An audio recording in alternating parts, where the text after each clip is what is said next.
When we think about someone who has very few friends, our minds, they tend to jump to some pretty harsh conclusions, right?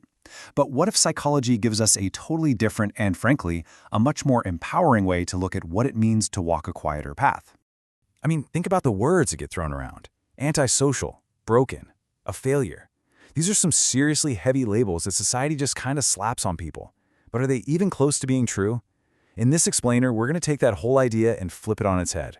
Because what if this isn't about being flawed at all? What if having just a few friends simply means your brain is wired differently? Psychology suggests that for a lot of people, that constant buzz of a typical social life can feel draining or shallow or just not necessary. And the reasons why?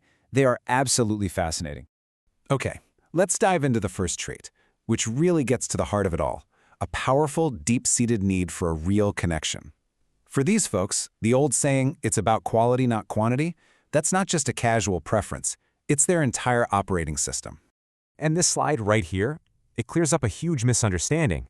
The common idea is that these people just avoid relationships, period.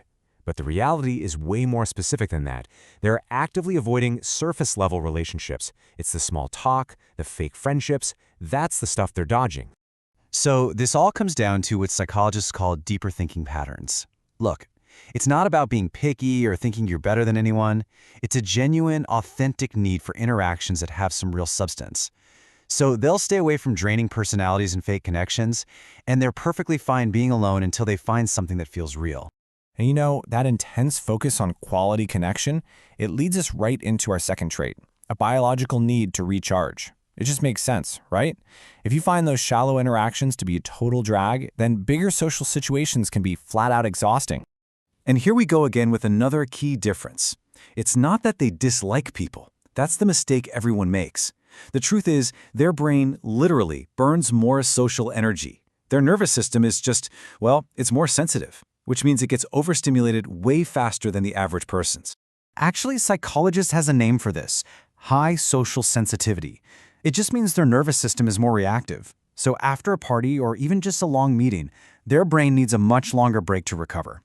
It's kind of like a smartphone battery, Theirs just drains way faster when running the socializing app, so it needs more time plugged in to get back to 100%. So when you have to recharge that often, it naturally helps you build our third trait, this incredible built-in self-sufficiency. I mean, when you have to spend more time alone, you get really, really good at finding your comfort and validation from the inside, instead of always needing it from the outside world.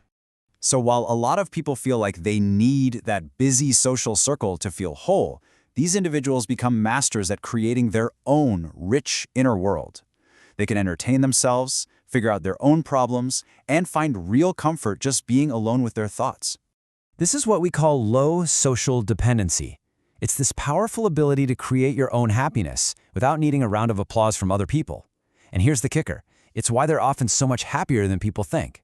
Their sense of well-being isn't fragile. It's not tied to what a group of people thinks about them on any given day.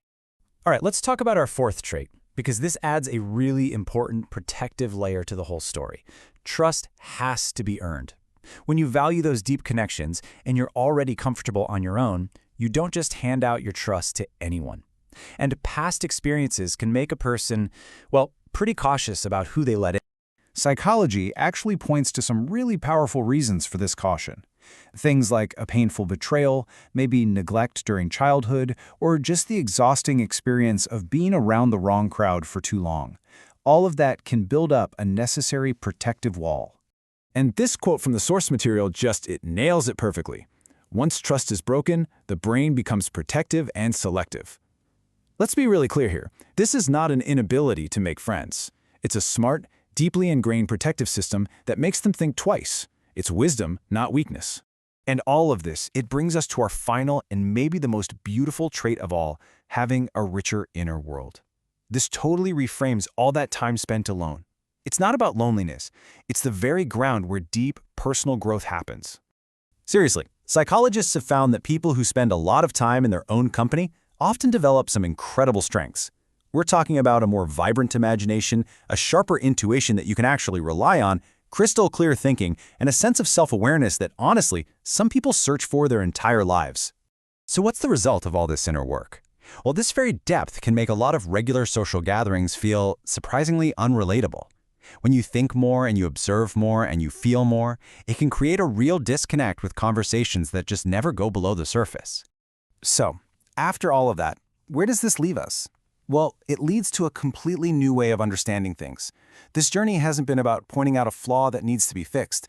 It's about recognizing a totally different and often misunderstood kind of strength. At the end of the day, it really all boils down to these 4 signs of a deeper mind.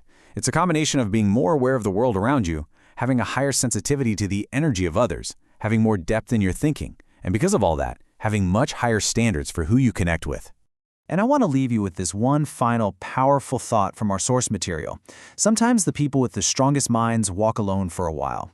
So maybe the next time you meet someone with very few friends, the question isn't what's wrong with them, but instead, I wonder what amazing things are going on inside their incredibly rich inner world.